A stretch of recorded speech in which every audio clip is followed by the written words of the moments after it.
She was still wearing the dress when they found her.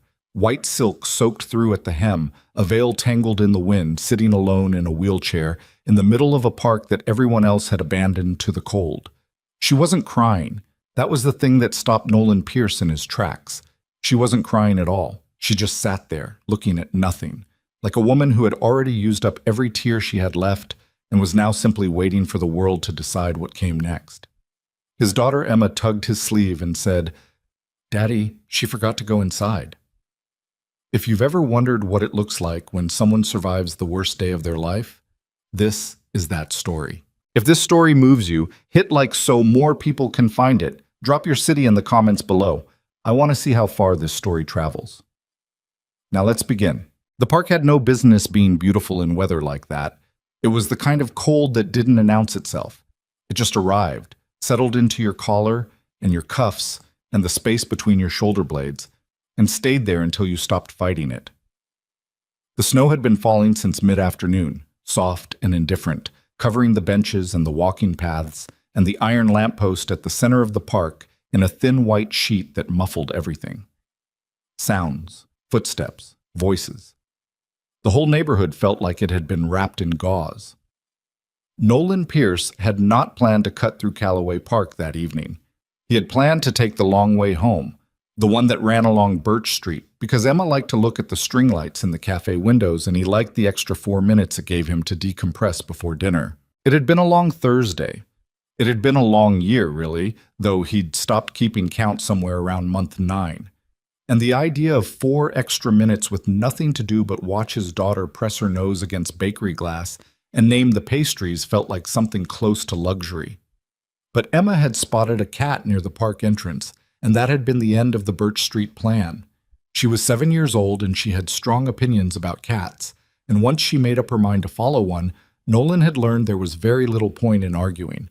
So he'd followed her through the iron gate, past the empty fountain, down the main path that curved through the center of the park toward the far exit, and that was when he saw her.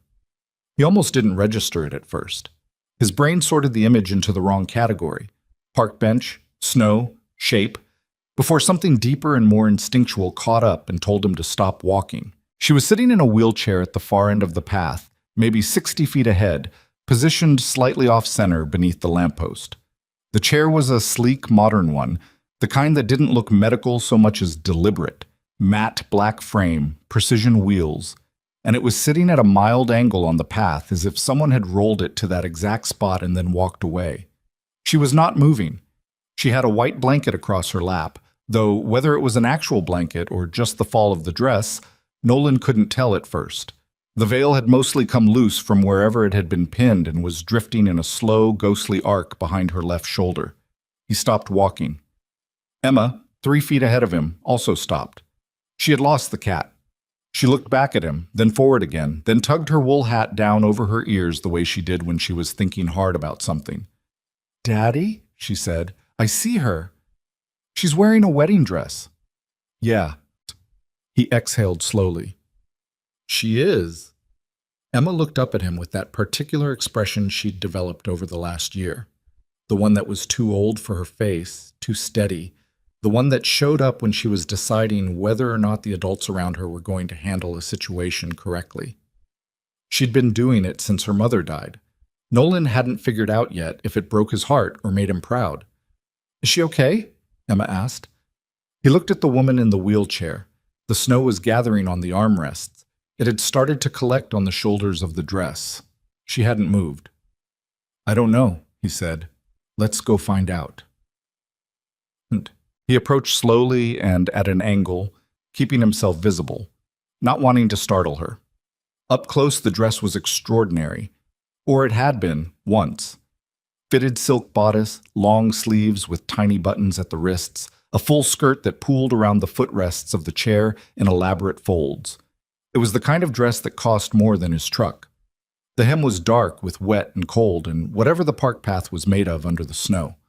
The veil was ivory, not white, and it had a delicate scalloped edge that was now frayed on one side. She was staring at the fountain, the empty one, the one the city drained every November, with an expression that wasn't quite blank and wasn't quite grief. It was something in between, suspended, like she was watching something happening in a place only she could see. She was younger than he'd expected, maybe late 20s, early 30s. Dark hair piled up in an arrangement that had mostly come undone, pins scattered and a few loose strands crossing her face. She was pale, though that might have been the cold. She had the kind of face that was striking without being immediately readable. Strong jaw, high cheekbones, dark eyes that were currently aimed at a distance of approximately 15 feet and 1,000 miles. She heard him coming. He could tell because her jaw tightened, almost imperceptibly, and her right hand adjusted its grip on the wheel's push rim. Not fear, exactly. More like bracing. "Hey," Nolan said. He stopped about 8 feet away, close enough to be heard without crowding her. "Sorry to interrupt whatever's... we noticed you from the path and wanted to make sure you were all right." She turned her head. Her eyes moved from him to Emma, who was standing half behind his left side and peering around his arm with open, uncomplicated curiosity. "I'm fine," the woman said. Her voice was even, controlled, the kind of voice that was used to giving that answer quickly and without elaboration. "Okay," Nolan said. He didn't move. She looked at him for a moment, something shifting slightly in her expression. "You don't believe me. You've got snow on your shoulders," he said, "and I don't think that fountain's been running since October." She glanced down at herself, at the white dusting on the silk, with something that might have been the beginning of dark amusement. "I didn't notice," she said. "How long have you been out here?" She thought about it, actually had to think about it. "I'm not sure." Emma chose that moment to duck under Nolan's arm and step forward. He caught her shoulder out of instinct, but she was already speaking. "Your dress is really pretty," Emma said, with complete sincerity, even with the snow on it. Something happened in the woman's face then. It wasn't a smile, not quite, but it was the motion that a smile makes before it decides whether to actually arrive. She looked at Emma with a focus that was different from the way she'd looked at Nolan. Less guarded, less managed. "Thank you," she said. "I'm Emma. I'm 7. This is my dad." "I know you're his daughter," the woman said. "You have the same eyes." Emma considered this. "His are sadder." Nolan closed his eyes briefly. Emma had no malicious instinct in her body. She simply said what she saw. It had been 3 years of that, and he still didn't always know how to prepare for it. When he opened his eyes, the woman in the wheelchair was looking at him with an expression that was, for the first time, genuinely curious. "Nolan?" he said. "Nolan Pierce. Celeste Vaughn." "Celeste." He said it back because she looked like she needed to hear her own name said by someone who wasn't judging it. "Can I ask what happened?" "You don't have to answer. It's getting colder." She turned her face back toward the fountain. "I was supposed to get married today," she said, with a flatness that was too deliberate to be real. "And then I didn't. Did something go wrong with... I left," she said. "I was about to walk down the aisle and I left. I had my father wheel me to the car, and then I had the driver drop me here." A pause. "I don't entirely know why I chose here. I used to run in this park." She stopped, seemed to register what she'd said. Something closed down behind her eyes. "Before." The silence that followed wasn't uncomfortable exactly. It was heavy, full of things that weren't going to be explained tonight. Nolan took off his coat. It was dark wool, nothing special, warm. He held it out to her. "You'll freeze," she said. "I've got a sweater underneath, and she generates her own heat." He tilted his head toward Emma. Celeste looked at the coat, looked at him. He could see her running some internal calculation. Threat assessment, probably, or maybe just the exhausted decision of whether she had any resistance left. She must have decided she didn't, because she let him drape it over her shoulders. She reached up and pulled it closed at the front, and for a moment she just held it there, both hands gripping the lapels, and something in her face changed in a way Nolan couldn't name but recognized. It was the expression of someone who had not been taken care of in a long time and had forgotten what it felt like. He knew it because he'd seen it in mirrors for the better part of 3 years. "You should go home," she said. "Both of you. It's cold." "We're going to," he said, "but you should come too." She looked up sharply.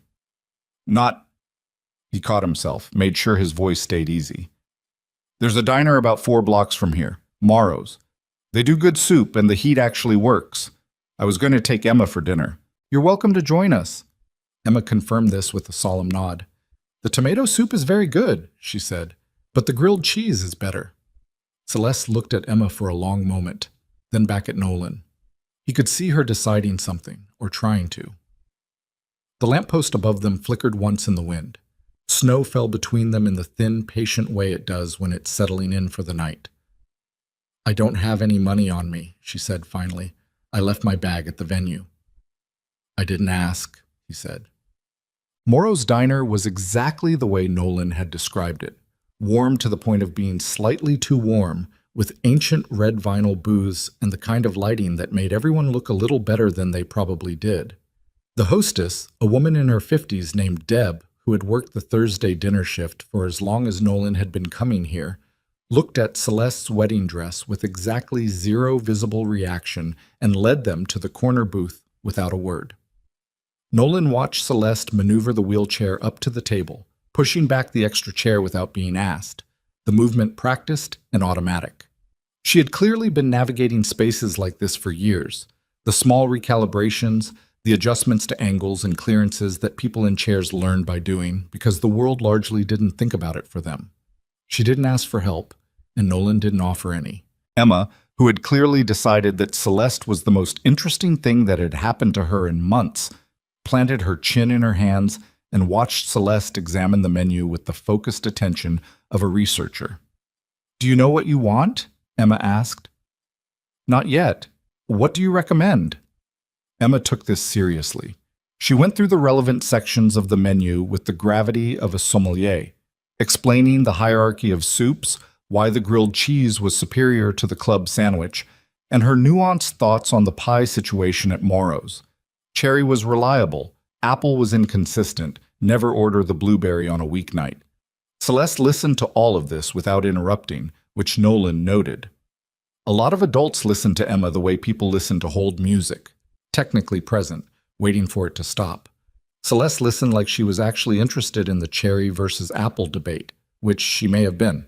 Or she may have needed something uncomplicated to anchor herself to. Either way. "She talks a lot," Nolan said when Emma excused herself to use the bathroom. "She's articulate," Celeste said. "There's a difference." He looked at her. "You have kids?" The question landed wrong. He could see it in the way her hand stilled on the menu. Not anger, something older than that. She set the menu down and smoothed the silk over her lap, which was probably not conscious, but was a gesture that had grief in it. "No," she said, "not anymore." And then, before he could follow that in any direction, what happened to her mother? Emma's. "Cancer," he said. 3.5 years ago. Emma was 3. He let that settle. It was fast, which I guess is one of the things people say to make themselves feel better. That it was fast. "It isn't better," Celeste said. "No," he agreed. "It isn't." Their food came. Emma returned and applied herself to the grilled cheese with focused energy. Celeste ate the soup slowly, like someone remembering that eating was a thing she was supposed to do. Nolan ate without tasting much and watched the snow hit the window and thought about how strange it was, the way terrible things sometimes produced unexpected hours like this one. A diner booth, a little girl explaining pie, a stranger in a wedding dress holding a spoon like it was the first solid thing she'd touched all day. By the time the check came, Emma had fallen asleep against his shoulder, and Celeste was holding a cup of coffee with both hands and looking out at the street with an expression that was still heavy but had lost some of its suspension. She looked more present, more tired maybe, which was different. "Where were you going to go tonight?" he asked. She turned away from the window. "I have a hotel. My assistant handles things like that. She probably already made a reservation somewhere." "Okay," he said.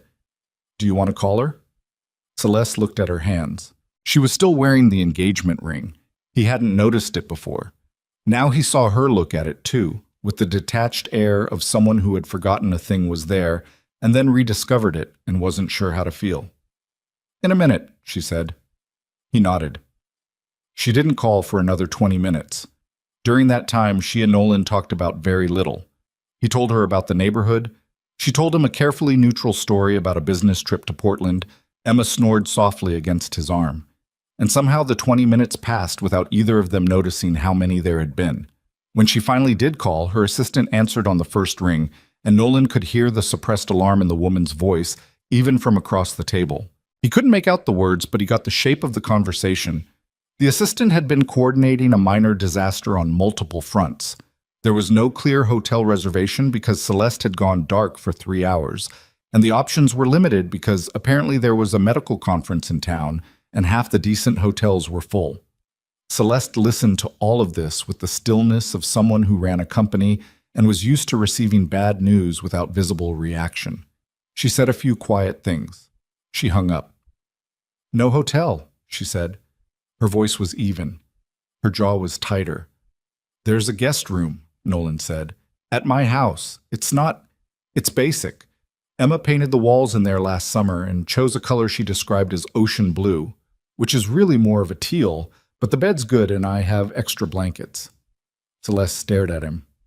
"You don't know me. I know you've been outside in a wedding dress for 3 hours and you don't have anywhere to go," he said. "And I know Emma would never forgive me if I left you to figure it out on your own." She opened her mouth, closed it, looked at Emma, who was still asleep, one small hand curled under her chin. "That's an unfair argument," Celeste said. "Yes," he said, "but it's a true one." The house on Mercer Lane was a 1940s craftsman that Nolan had bought with his wife Karen 6 years ago when they were convinced that 2 people and eventually a family needed more space than their apartment could offer. They had been right about that. They had been less right about how much work an old house needed: the gutters, the porch steps, the perpetually cold second bathroom. But in the years since Karen died, Nolan had found something like purpose in the slow, ongoing maintenance of it. It gave his Saturdays structure. It gave him something to fix when he couldn't fix the things that actually needed fixing. He got Emma inside first, asleep and boneless, and put her to bed with her shoes still on because she was out completely, and he'd learned not to fight that battle after 9 p.m. Then he came back downstairs to help Celeste navigate the porch ramp he'd built 2 years ago for his elderly neighbor, who had since moved to assisted living, but whose ramp now turned out to have another purpose. She noticed the ramp. He could tell by the slight pause at the bottom of the porch steps, the brief recalibration. "My neighbor," he said. "She doesn't need it anymore. Lucky coincidence." Celeste said nothing, rolled herself up the ramp, waited while he unlocked the door. Inside, she stopped in the small entryway and looked at the house the way people look at houses that are lived in. Not decorated, not staged, but actually occupied. There were Emma's drawings pinned to the wall above the radiator, a pair of work boots by the door and small sneakers beside them, a library book on the hall table, 3 days overdue, a coffee mug that hadn't made it back to the kitchen, a home. "It's a good house," Celeste said. "It needs work," he said, because that was always the first thing he said about it. "Most things do." He showed her the guest room. Teal walls, as advertised. A bed with a white comforter, a nightstand with a lamp and a coaster, and a small dresser Emma had stuck a sticker of a horse on the side of. The bathroom was across the hall. Fully accessible, he noted without elaborating, because his neighbor had needed that too. He left a set of his clothes, the softest, most washed things he owned, on the dresser for her to change into if she wanted, because she couldn't spend the night in a wet wedding dress. "If you need anything," he said from the doorway. "I won't," she said automatically. Then she caught herself, looked at him across the small room. "Thank you," she said.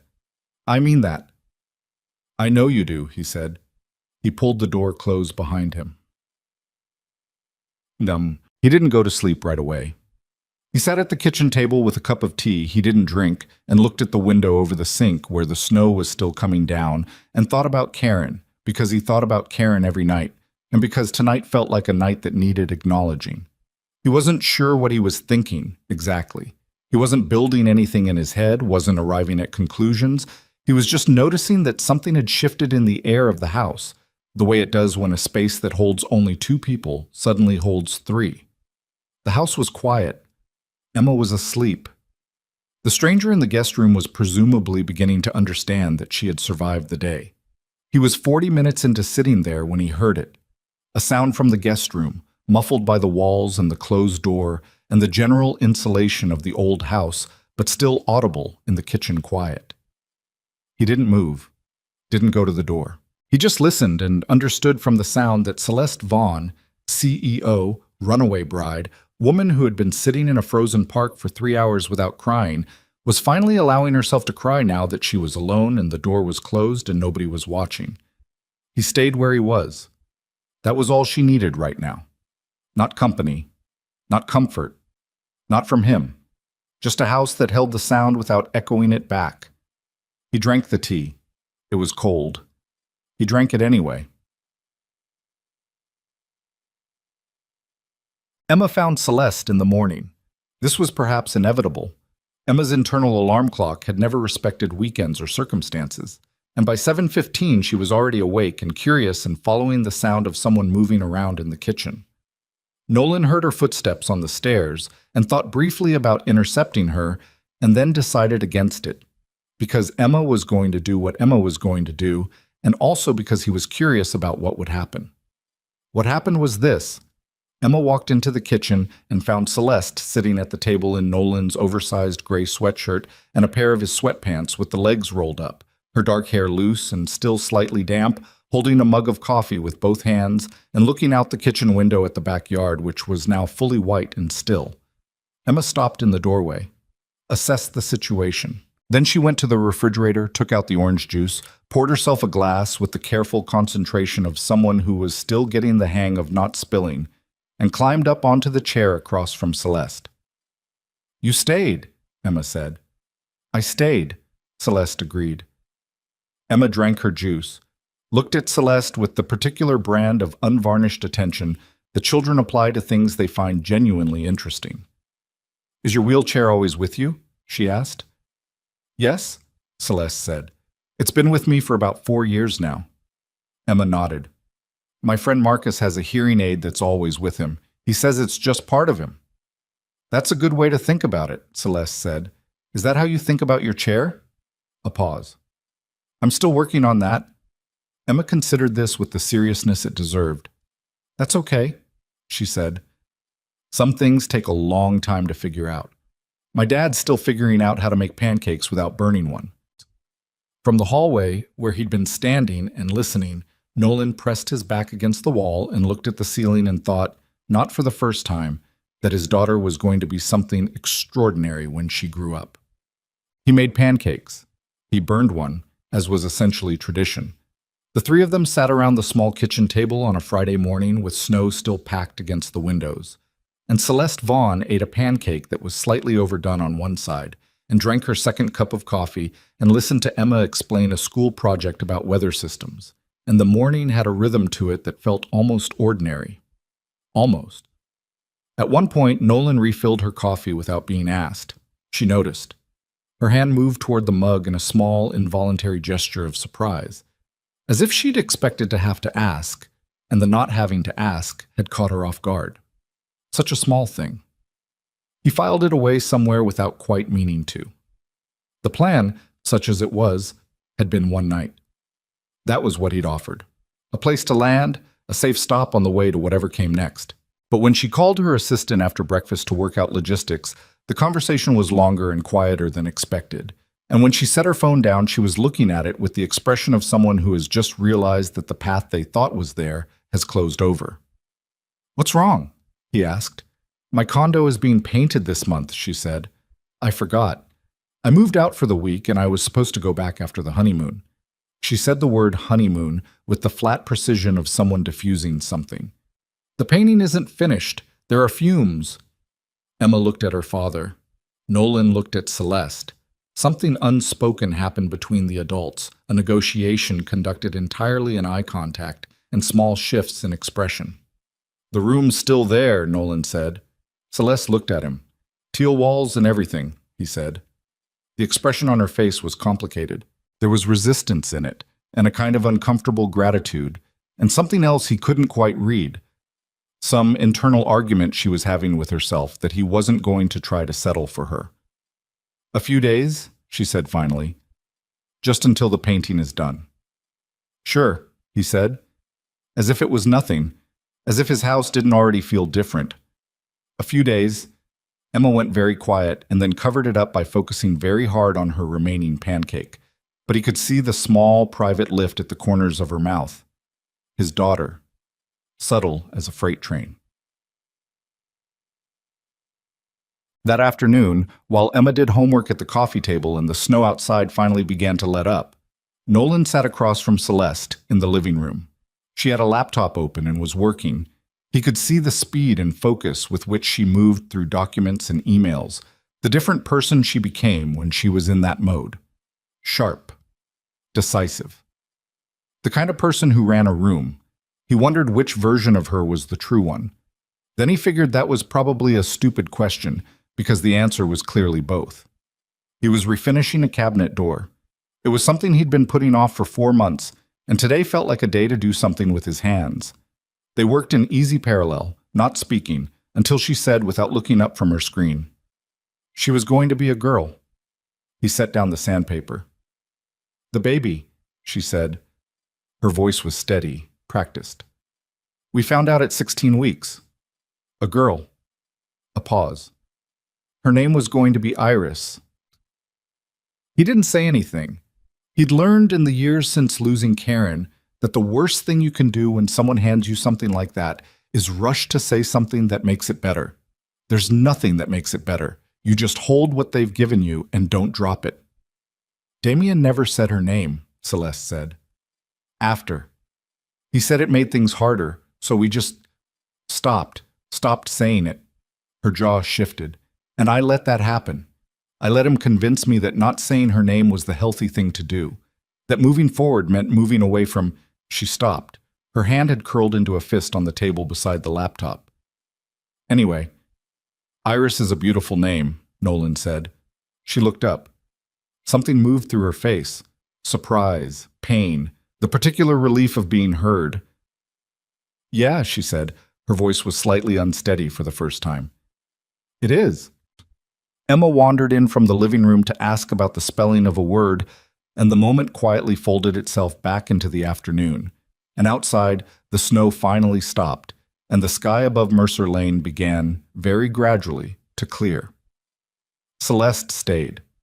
Not just for a few days, as it turned out, but that, as Nolan would later understand, was how it always starts. With one small thing you don't say no to, one cup of coffee that goes cold because the conversation outlasted it, one morning that feels ordinary until you realized somewhere around the second pancake that ordinary was the thing you'd both stopped believing you could have. The painting at Celeste's condo was finished in 4 days. She knew this because her assistant, Priya, confirmed it on a Tuesday morning with a text that included the building manager's sign-off and a note that the air quality was clear. Celeste read the message sitting at Nolan's kitchen table with her second cup of coffee going cold beside her laptop, and she did not respond to it for 2 hours. She told herself she was finishing a report. She was not finishing a report. What she was actually doing, and she knew this, even if she wasn't ready to say it out loud, was sitting in a kitchen that smelled like coffee and old wood and whatever Nolan had burned slightly on the stovetop the night before, listening to Emma upstairs argue with her backpack about where her library book had gone, and not being ready to go back to a condo that smelled like fresh paint and had no one in it. She finally texted Priya back, "Handle the utilities setup. I'll confirm return date by end of week." She closed the message thread and went back to the report she hadn't been writing. It was strange, the way the house had gotten under her skin so quickly. Celeste had spent years, first building her company, then recovering from the accident, then building the company again with different hands and a different body, becoming the kind of person who didn't need spaces to feel like anything. Her condo was expensive and well-designed and almost completely impersonal because she'd learned that personal things got in the way. Personal things had edges. They caught the light wrong. They reminded you of other things. The house on Mercer Lane was entirely personal. Every room had something in it that someone had left there intentionally. Emma's drawings, a half-finished woodworking project in the back corner of the living room, a mug that said "World's Okayest Dad" that Emma had clearly chosen, and which Nolan used every single morning without irony. There was a photograph on the shelf above the fireplace of a woman with warm eyes, and Emma's exact nose, laughing at something outside the camera's frame. Nolan never pointed to it and explained it. He didn't need to. Celeste understood who she was. Karen Pierce had loved this house. That was legible in every room. And Nolan had kept it that way. Not as a shrine exactly, but as the kind of honest acknowledgement that the person who used to live here mattered and still did. It was the first home Celeste had been inside in years that felt like it was telling the truth. On Wednesday, she had a board call at 9 a.m. that ran until almost noon, and she ran it from the guest room with the door closed, her laptop propped on the small desk she'd moved to face the window.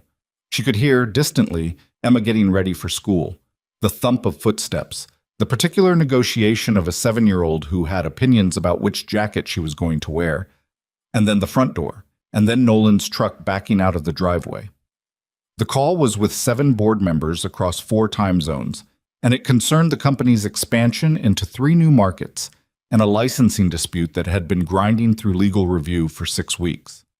Celeste handled it the way she handled everything professionally, with precision, with the kind of authority that didn't ask for permission, cutting off tangents and redirecting the conversation back to the decisions that actually needed to be made. Twice, she caught board members trying to run out the clock on items they'd already agreed to in previous calls, and both times she named what they were doing without making it personal and moved on. When the call ended, she sat quietly for a moment in the chair by the window and felt the particular exhaustion of being the smartest person in a room where that still wasn't enough. Then she opened the door and went downstairs, and Nolan was in the kitchen making a sandwich, and he said, "How'd it go?" With the low-key curiosity of someone who genuinely wanted to know, but wasn't going to push. "Fine," she said. Then, because fine was what she said when she didn't want to talk, and this was slightly different. "One of my board members spent 40 minutes trying to table a vote he already agreed to last month because he doesn't like the direction we're taking the Asia expansion." Nolan added mustard to his sandwich. "Did you let him?" "No." "Good." He gestured at the counter. "There's bread, cold cuts, the mustard's good." It took her a beat to realize he was inviting her to make her own lunch, not offering to make it for her, not asking if she needed help, just pointing at the bread and assuming she'd figure it out. She made herself a sandwich. It was not a complicated event, but it was the kind of not complicated that meant something, and she wasn't entirely sure what. The afternoon, Emma got home from school and dropped her backpack by the door with a declaration that 3rd grade was a lot. Celeste was at the kitchen table with 2 contracts open in front of her, a highlighter in one hand, and the particular expression she wore when she was reading something she didn't trust yet. Emma climbed onto the chair across from her and looked at the contracts with interest. "What are those?" "Partnership agreements," Celeste said, not looking up. "2 companies want to work with my company. These are the documents that say how." "Do you trust them?" Celeste did look up then. "I don't know yet. That's what I'm figuring out." Emma considered this. She pulled her own backpack toward her and took out a folder. "I have homework too," she said, in the tone of someone offering solidarity. "What subject?" "Reading comprehension. It's boring. You have to read a thing about beavers and answer questions." "Beavers are actually interesting," Celeste said. Emma looked skeptical. "Mrs. Harmon made them boring." They sat across from each other and worked, the kitchen quiet, except for the scratch of pencil on paper and the occasional click of Celeste's highlighter. Once, Emma spelled a word wrong on her worksheet and erased so hard she tore a small hole in the paper and made a sound of profound frustration. Celeste looked over. "Sound it out," Celeste said. "What does it start with?" "C," Emma said, "but it sounds like it should be K." A lot of words are like that. The C just decided to act like a K. English is full of letters making other letters' choices. Emma laughed at this, unexpectedly, a real laugh. "That's weird." "It is weird," Celeste agreed and went back to her contract. It was such a small thing. That was the part Celeste couldn't stop turning over later, when Emma had gone to set the table and the house had expanded back into its usual evening rhythm. It was such a small and unremarkable thing. 2 people doing their work at the same table, one of them 7 years old, in a kitchen in a neighborhood that Celeste's company's valuation could have bought and sold many times over. And yet she had not felt that quietly, stubbornly okay in longer than she could accurately remember. She did not say this to anyone. She barely let herself think it directly. But she noticed it. The way you notice a change in weather before you can name what's different. A shift in pressure, something settling. The nights were where it got harder. Not in any visible, dramatic way. Celeste was good at invisible. She had been invisible for years. Grief hidden behind quarterly earnings calls, behind the controlled neutrality of her public face, behind Damien's insistence that moving on was the same thing as moving through. She had gotten very skilled at the kind of sadness that didn't show unless you knew exactly where to look. But there were things about this house at night that made the invisible harder to maintain. The quiet, partly. Her condo had the particular silence of a building that was just expensive walls around air, and she'd gotten used to it, to the nothing of it. Nolan's house had a different kind of quiet, one that had sounds inside it. The heat clicking on, the creak of a floorboard when someone turned over in bed upstairs. Once, a car alarm on the street that went off for 20 seconds and then stopped. And there was the backyard. She'd noticed it the first morning. From the guest room window, she could see the backyard through the bare winter trees. A modest rectangle of frozen ground. A small shed in the back corner. A garden bed along the south fence that had clearly been neglected for at least one growing season. Maybe two. The frames of old tomato cages still standing. A hose coiled under the eave of the shed. The ghost of something that had once been tended. She didn't ask about it directly. Instead, on Thursday evening, while Nolan was washing up after dinner and Emma was in the bath, Celeste rolled herself to the back door and looked out at it through the glass. "It used to be Karen's," he said. She hadn't heard him come up behind her. She didn't turn around. "She had tomatoes," he said, "and herbs. She was ambitious with the herbs, basil, rosemary, a whole section of mint that got out of hand the second summer.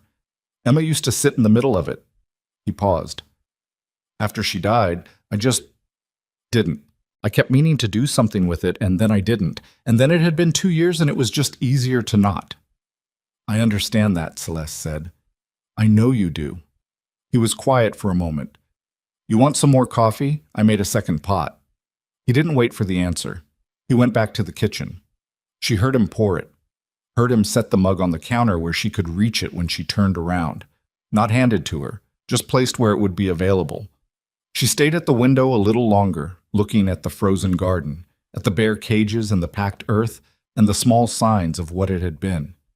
Then she turned herself around and went back to the table. On Friday, Nolan came home from work to find Celeste and Emma on the living room floor. This required a moment of adjustment. He stood in the doorway with his keys in his hand and processed the scene. Emma cross-legged on the rug, Celeste beside her in the chair, but leaned down at Emma's level, both of them bent over a large piece of paper that Emma had covered in what appeared to be a hand-drawn map. "What is this?" he asked. "We're planning the garden," Emma announced without looking up. He looked at Celeste. She looked back at him with an expression that had something slightly defensive in it, as if she'd been caught at something and wasn't sure whether to apologize for it. "She mentioned the backyard," Celeste said. "I have a landscape architect in my network. We were just—" She paused. "It was just a conversation. Emma had ideas." "I have a lot of ideas," Emma confirmed. He looked at the map. Emma had drawn it with serious intent. The garden bed along the south fence, the shed in the corner, something that might have been a raised planter near the back. In one section, in her blocky 7-year-old print, she had written flowers for Mom. In another section, in slightly different handwriting that was clearly not Emma's, someone had written raised bed, accessible, height. He stood there with his keys still in his hand for a moment that went on a beat longer than it should have. "Dinner's going to be late," he said finally, and went to hang up his coat. He was in the kitchen for about 4 minutes before he heard the chair on the hardwood behind him. He didn't turn around. He was filling a pot with water, and his hands were doing something with the faucet that didn't strictly require his full attention. "I should have asked," Celeste said, "about the garden. It wasn't my place." "It's fine," he said. "Nolan." He turned. She was just inside the kitchen doorway, and she was looking at him the way she'd looked at the board member on that call. Not aggressive, not soft, just clear. "If it's not fine, say so," she said. "I can take it." He thought about it. The honest answer was that it was complicated. that seeing that map with flowers for Mom written on it in Emma's handwriting had hit him somewhere he hadn't expected, and that the second line, the one about the raised bed, had hit him somewhere else entirely, somewhere warmer, which was also complicated. "It's not fine," he said, which was probably not great English but was accurate. She seemed to accept this. The tension in her shoulders dropped about a quarter of an inch. "Emma told me about the mint getting out of hand," she said. "It was aggressive," he said. "It took over half the bed the second summer. Karen was unreasonably proud of it." Something in Celeste's face softened. "She sounds like someone who committed to things." "Yeah," he said. "She really did." The water was boiling. He turned back to the stove and added pasta, and behind him he heard Celeste roll back toward the living room, and Emma's voice started up again. Something about whether sunflowers or lavender were better along the south fence, and the kitchen filled up with steam and the particular comfortable noise of an evening that was, against most reasonable expectation, going okay. Well, Saturday brought snow again, lighter this time, more suggestion than weather event, and Nolan had the day off. He spent the morning fixing the porch railing, which had been loose for a month, and when he came back inside, Celeste was on the phone in the guest room. He could hear the tone of the conversation, not heated, but weighted. By the time she emerged, her face had the closed quality it got when she'd been dealing with something she didn't want to explain yet. He didn't ask. He made sandwiches. He put one at her end of the table and sat down with his own. They were halfway through lunch when she said, "Damien called." He set down his sandwich. "He heard I was staying somewhere. Priya told his assistant, which means he asked specifically, and she didn't know not to say anything." A pause. "He wants to talk." "What did you tell him?" "I told him I'd think about it." She looked at the sandwich. "I shouldn't have said that. I know I shouldn't have. But 4 years is a long time. Even when it's wrong, it's a long time." "It is," he said. She looked up. "You're not going to tell me what to do?" "No." "Most people would have an opinion." "Most people aren't in your situation," he said. "I was with Karen for 8 years. I know what it's like when something big and long has a specific person's name on it, and how strange it is when that's not how it ends." She was quiet for a moment. Outside, the light snow tapped the kitchen window in a way that was almost inaudible. "He never said her name," Celeste said. It was not the first time she'd said it, but it came out differently now. Not as information, but as verdict. Not once. After the accident. After we lost her. I kept waiting for him to say it, just once, just to acknowledge that she had been real, and he never did. Nolan said, "What was her name?" She looked at him. "You told me," he said. "I remember, but I want you to say it." A long pause. Something worked its way through her expression, resistance, then something breaking open under it. "Iris," she said. "Iris," he repeated. "That's a good name." She pressed her lips together, looked at the table. Her hand was flat on the surface beside her plate, and he could see the slight tremor in it that she was controlling by pressure, by sheer force of will, the way she controlled most things. "Yeah," she said. Her voice was rough. "It was a really good name." He didn't reach for her hand. She hadn't asked for that. He just stayed where he was, across the table, present, and not going anywhere, and let the name sit in the air between them where it belonged. Emma came downstairs 20 minutes later, unaware that anything had shifted, and informed them both that she had finished her homework and required suggestions for the afternoon. Celeste, whose eyes were completely dry and whose face had resettled into something steady, told her she'd heard good things about a nature documentary series about birds, which Emma found unexpectedly acceptable. They spent the afternoon on the couch, Emma tucked against Nolan's side, Celeste at the end nearest the window, the television on, the snow outside thickening and then thinning again while a narrator explained the migration patterns of Arctic terns with more enthusiasm than the subject probably required. At one point, Emma fell asleep. Nolan looked across at Celeste. She was watching the screen but not really seeing it. He could tell by the set of her jaw that she was still somewhere else, somewhere with a name she hadn't been allowed to say for almost 4 years. "You don't have to call him back," Nolan said, quietly enough not to wake Emma. I know, Celeste said, but whatever you decide, he stopped, started again. Just decide it because it's what you actually want, not because it's easier. She turned her head and looked at him across the length of the couch and the sleeping child between them, with an expression that was harder to read than usual, layered, complicated, a mixture of things he couldn't fully identify. Is that what you did? She asked. After Karen. He thought about it honestly. Not always, he said. I made a lot of decisions that were easier, still do. He looked at Emma. But I'm working on it. She turned back to the television. Okay, she said. It wasn't agreement or disagreement. It was just acknowledgement of him, of what he'd said, of the fact that he'd said it without expectation. Outside, the snow stopped. The last of the afternoon light came through the window in a slant that crossed the floor and reached the edge of the couch and stopped just short of where she was sitting, the way light often does, finding the room but not quite everything in it. Not yet.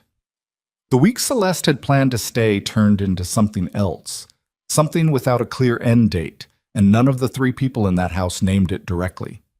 They just kept making coffee in the morning and setting the table for three and moving through the days together, imperfectly, with all the friction and exhaustion and small, unannounced moments of grace that came with being people who had been broken in different ways and were, slowly, cautiously, learning to share the same space without pretending they weren't. She did not call Damien back. Not that day. Not the next. The message sat in her phone like something that had expired. Still technically there, still requiring a response, but increasingly irrelevant to the shape her days had taken. She was aware this was not a mature long-term strategy. She was also aware that she was sleeping better than she had in 2 years, and that Emma had started saving her the seat closest to the window at breakfast without being asked, and that these two facts were not unrelated to her willingness to keep not calling. What she did instead was work, which was what she always did when she was avoiding something. She worked hard and she worked well. 3 major decisions pushed through in a single week.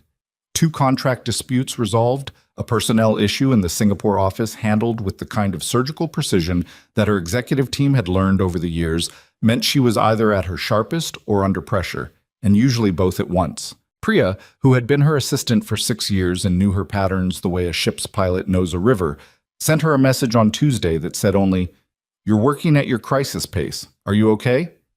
Celeste typed back, "I'm fine." Deleted it. Typed, "Working through some things." Deleted that too. Sent, "Call me at 4." At 4, she told Priya she needed another week at the current address and to handle her mail accordingly. Priya said, "Of course," in a tone that contained a complete, separate conversation's worth of subtext, and Celeste ended the call before they could have that conversation out loud. She was on the back porch when she hung up, the small, covered section that stayed dry even in snow, where she'd started taking her afternoon coffee because the light came in right at 3:30 and stayed until almost 5. She sat there with her phone in her lap and looked at the dead garden and thought about Damien for the first time, without also thinking about everything that went wrong in sequence. She just thought about him directly. The way he'd looked at her across operating tables, across boardroom tables, across their own dining table in the apartment they'd shared for the last 18 months of their relationship. The particular expression he'd developed after the accident, careful, watchful, the face of a man managing a situation rather than loving a person. She had told herself for a long time that that was grief, that he grieved differently, that the way he refused to say Iris's name was about his own pain and not about dismissing hers. Sitting in someone else's back porch in the February light, she understood with a clarity that was new and slightly cold that she had been telling herself a version of events that was easier than the true one. Damien had not grieved differently.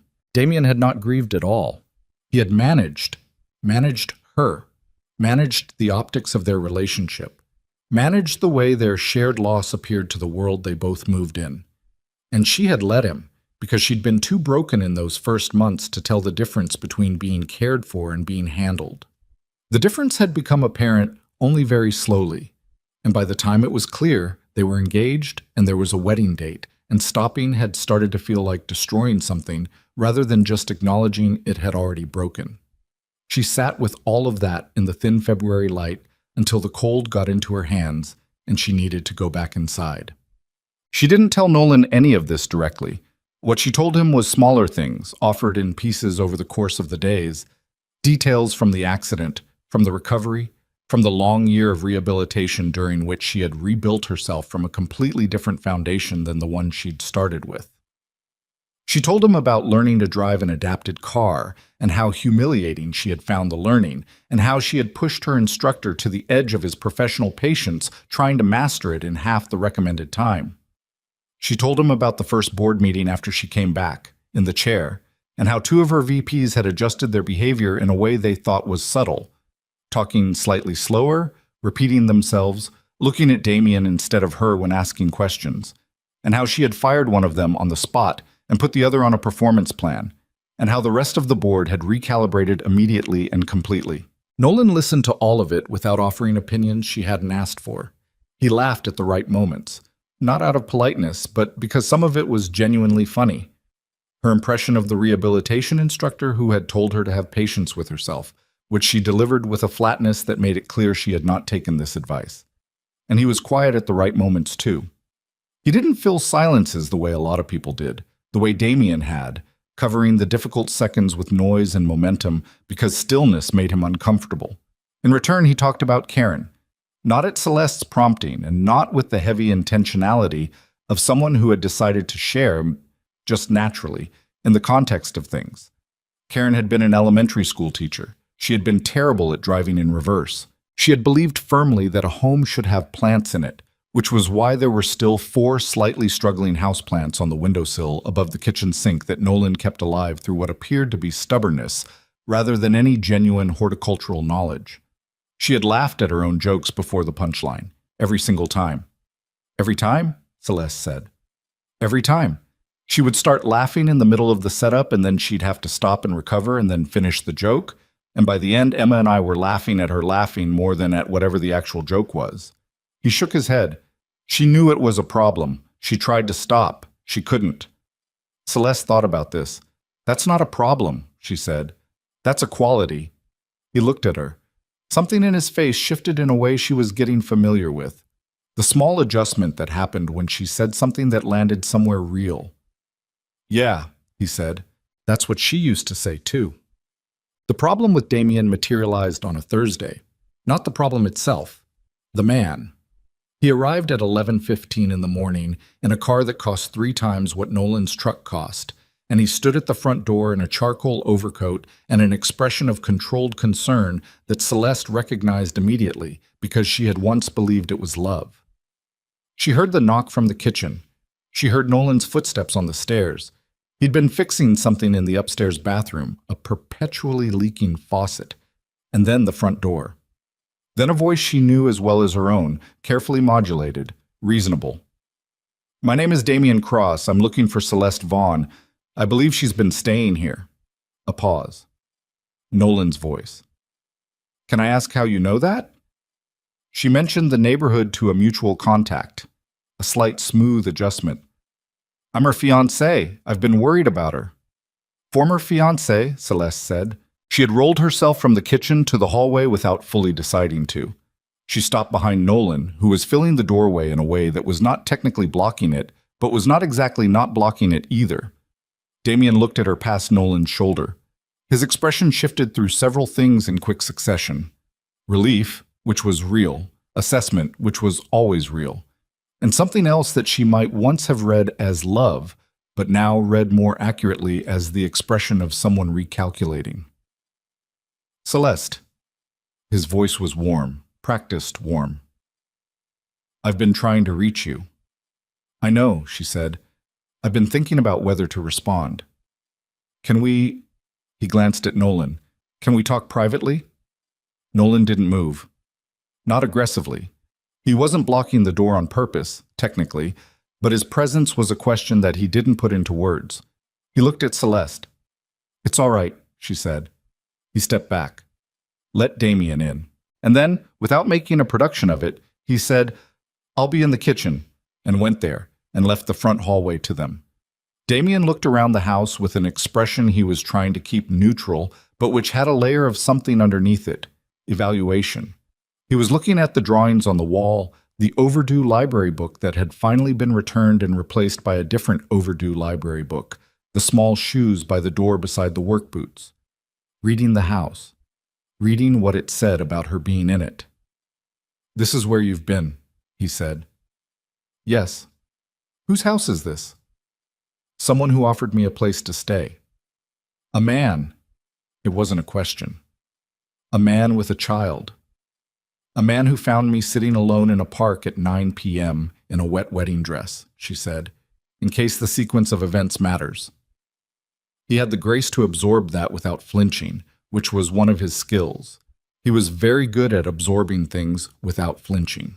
It had taken her a long time to understand that this was not the same as being strong. "I'm not here to fight," he said. He turned back to her, his voice dropping into the register he used for important conversations, sincere, measured. "I'm worried about you, Celeste.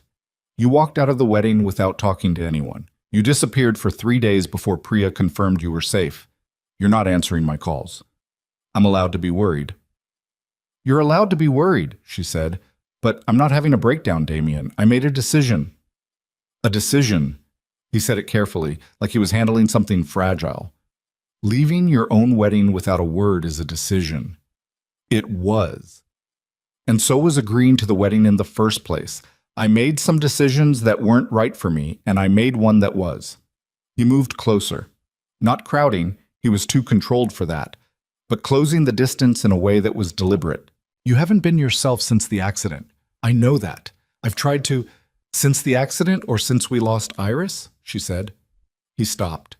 She watched his face, watched the specific thing that happened there. So, not pain, not quite.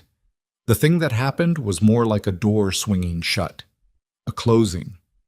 The same closing she had watched happen every single time she said that name in the last 3 years, which was why she had eventually stopped saying it, because watching that door swing shut had been more than she could afford. She was watching it now, and she was not going to look away from it. "You don't—" he started. "Don't what?" "You use her as— you make everything about—" He stopped, controlled himself, started again with the careful voice. "Dwelling on it isn't healthy, Celeste. We've been over this. The therapist we saw, both of us, she said we each needed to grieve in our own way," Celeste said. "She did not say one of us should pretend it didn't happen. That's not what I did." "You never said her name." She said it simply, not as an accusation, but as a fact that had its own weight, and was going to have it regardless of how he received it. "Not once. After we lost her. You talked about the accident, about my recovery, about our plans, about the future. You talked about everything around it, and you never said her name. Because every time I got close to it, you fell apart. I was supposed to fall apart." Her voice came out harder than she'd intended. "She was my daughter. She was real. She had a name, and she was real, and she died, and I was supposed to fall apart. That's not instability. That's grief. Those are different things, and you treated them like they were the same." The hallway was very quiet. From the kitchen, nothing. Nolan was either very still or had gone somewhere out of earshot. Emma was at school.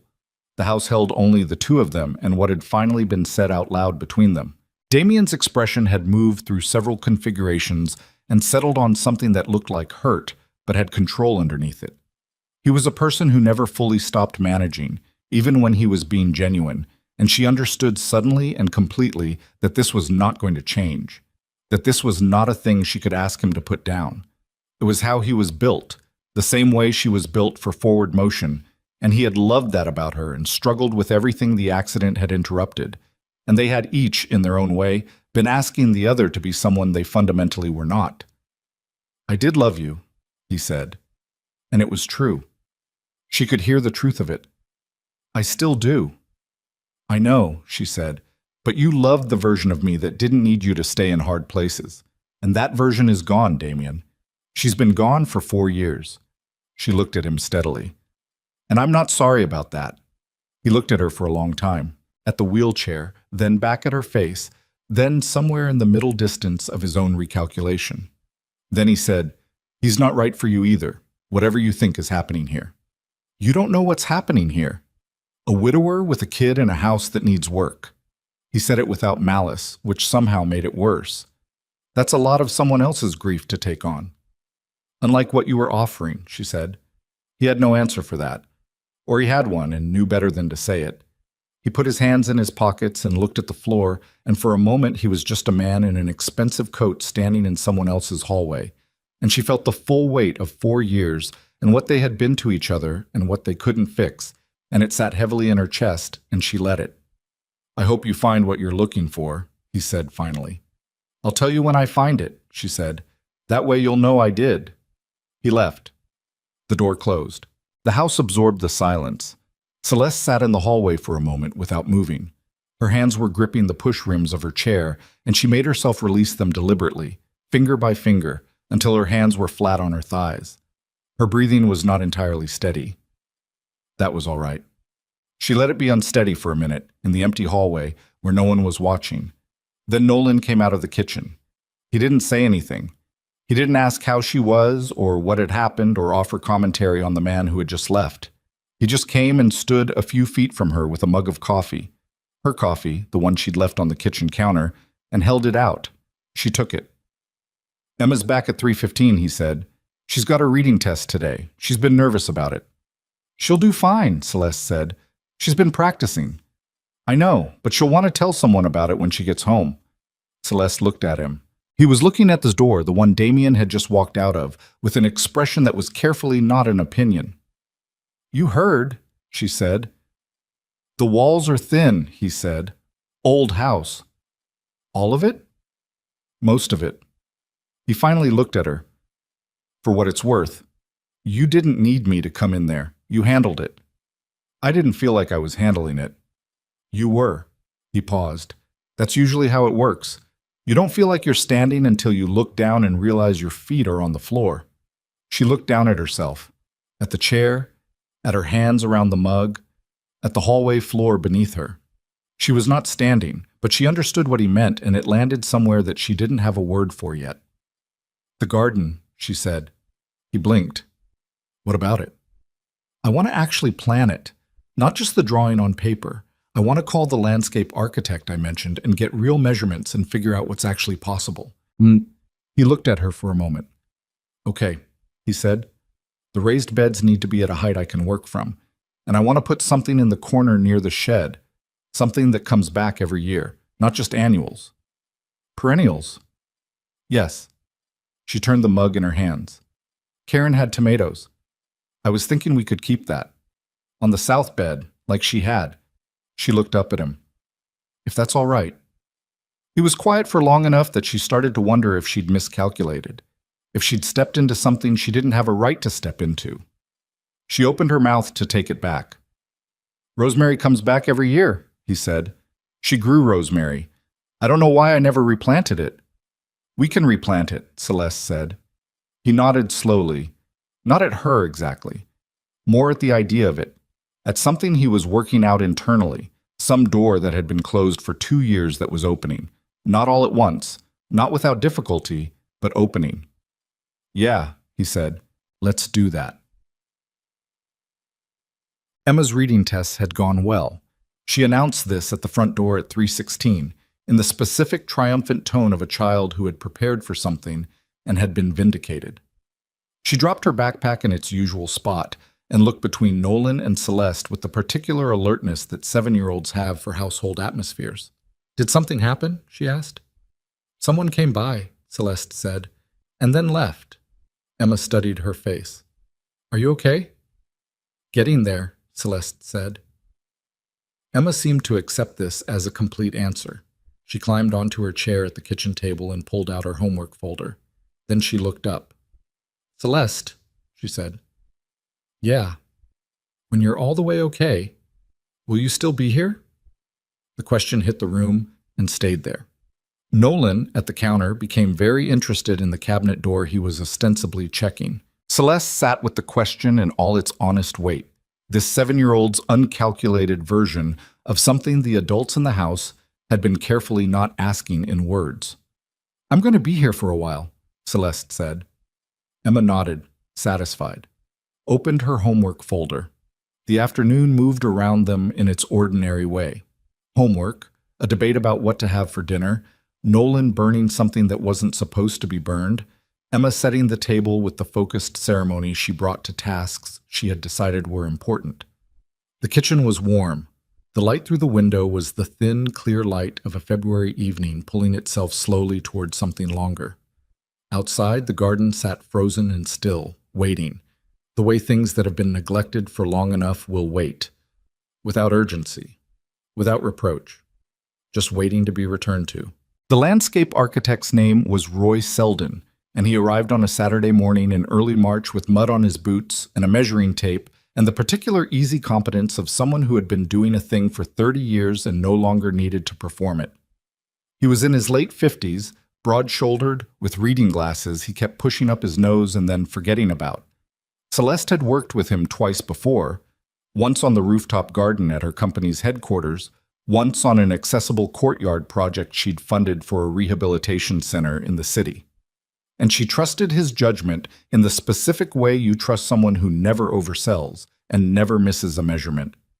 Roy walked the backyard with Celeste while Nolan stood on the porch and watched, his coffee going cold in his hand the way it usually did when he was thinking about something else. Emma had stationed herself at the back fence with the hand-drawn map she'd made weeks ago, offering commentary that Roy received with complete seriousness.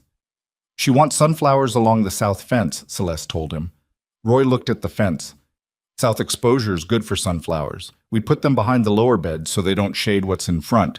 He made a note. "What are we working with on clearance? Chair width plus turning radius? Standard 36-inch path minimum, but I prefer 42 where we have room." "We have room." He paced the width of the garden, counting steps under his breath. "Raised beds, what height are you comfortable with?" 28 to 30 inches? Enough depth for tomatoes." Roy wrote it down without commentary, which was one of the reasons she liked working with him. He did not remark on the wheelchair. He did not make adaptations feel like accommodations. He just integrated the requirements into the design the way any other constraint got integrated, as facts about the space, not facts about her. He took his measurements and they talked through the layout for an hour. The raised beds along the south and west fences, an accessible gravel path forming a wide loop through the center, the corner near the shed where they would put the perennials. Rosemary, as Nolan had suggested, and also lavender because Emma was still lobbying for it, and the south-facing corner would suit it. A small Japanese maple for structure, something that would change with the seasons, that would look like something different in every month of the year. "There's one more thing," Celeste said when Roy had most of what he needed. She'd thought about how to say this for a few days. There wasn't a graceful way, so she just said it directly. "I want to put something in the center, not a plant, a marker. 2 names." Roy looked at her over the reading glasses. "A memorial stone?" "Something simple, not elaborate, just the names." He nodded.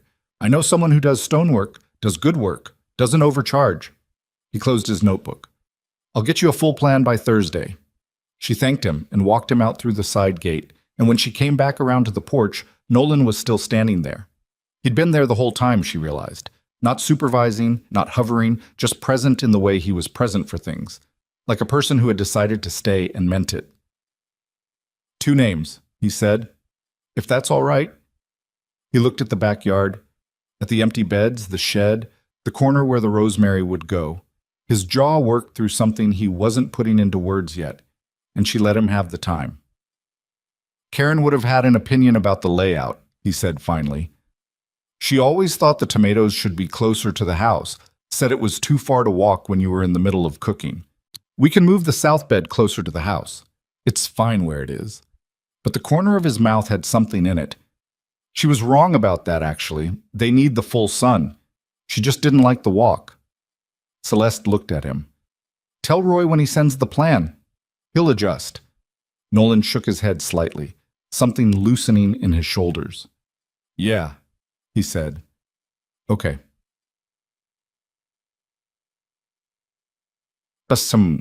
Spring came the way it always does in that part of the country. Not cleanly, not all at once, but in fits and arguments. A warm week in early March followed by a late snow that surprised everyone and irritated Nolan, who had already moved the snow shovel to the back of the garage. Then genuine warmth in the 3rd week, the kind that had real staying power, that got into the ground and started doing things. Roy's crew broke ground on the garden on a Tuesday when Emma was at school. Celeste worked from the porch that day, her laptop open, half her attention on a product roadmap and the other half on the controlled demolition of the old garden beds, the leveling of the ground, the delivery of materials that turned the backyard into temporary chaos. She had run construction projects for her company that cost 40 times this amount and involved 50 times the complication, and she found herself tracking this one with a personal investment that surprised her. Nolan took a half day off work to be there. He didn't do much, answered questions when Roy's crew had them, moved a few things when asked, but he was there, and he watched it happen with the particular expression of a person witnessing something they didn't quite know how to feel about. Not bad feeling, just complex feeling. The garden being rebuilt was not only a garden being rebuilt, and everyone on the property understood this without it needing to be said. By the time Emma got home from school, the framework was mostly in. The raised beds were framed, the path was laid out in the gravel that was still loose and needed settling. The corner near the shed was prepped for the perennials. Emma walked through the side gate, stopped, and looked at it with her hands on her hips in an unconscious imitation of her father. "It's different," she said. "It's new," Nolan said, "but it's the same yard." She walked the path carefully, testing the gravel with her feet, looking at the bed frames. She stopped at the corner where the rosemary would go. She'd been told about the rosemary, about Karen's rosemary specifically, that it was being replanted. "Will it grow back?" she asked. "That's what rosemary does," Celeste said. "It comes back every year." Emma was quiet for a moment, processing this with the seriousness she brought to information about plants, which had become a genuine interest over the past several weeks. She had been researching sunflowers with focused intensity and had presented both Celeste and Nolan with handwritten fact sheets that they had both kept. "Okay," she said finally, with the tone of someone approving a plan. Then she looked at the center of the garden, where the ground was still bare. "What goes there?" "A stone," Celeste said, "with 2 names on it." Emma looked at her, then at her father. Something moved through her small face, the particular comprehension of a child who has grown up close to loss and knows more about it than children should have to know. "Mom?" she said. "And someone else," Celeste said. "Someone I lost." Emma looked at the bare center of the garden. "What was her name?" "Iris." Emma said the name quietly, testing it, the way children will sometimes say a word to understand what it feels like in their mouth. Then she nodded. "That's a flower, too," she said. "It is," Celeste said. "I didn't know that when we chose it. But it is." Emma seemed to find something right about this, some alignment that satisfied her. She went back to studying the rest of the garden with proprietorial attention, and the afternoon settled around them. The 3 of them in the new, unfinished space that smelled like dirt and gravel, and the faint green possibility of things that hadn't grown yet. There were hard weeks in there. It wasn't all garden plans and settled evenings. There was the Tuesday in March when Celeste got a call from her lead investor, a man named Franklin who had been with the company since the beginning and who was, on that particular day, in an aggressively bad mood about the Asia expansion timeline and the Q1 numbers, which were not where anyone wanted them to be. The call lasted 2 hours, and she spent most of it standing her ground on decisions she'd made deliberately and believed in.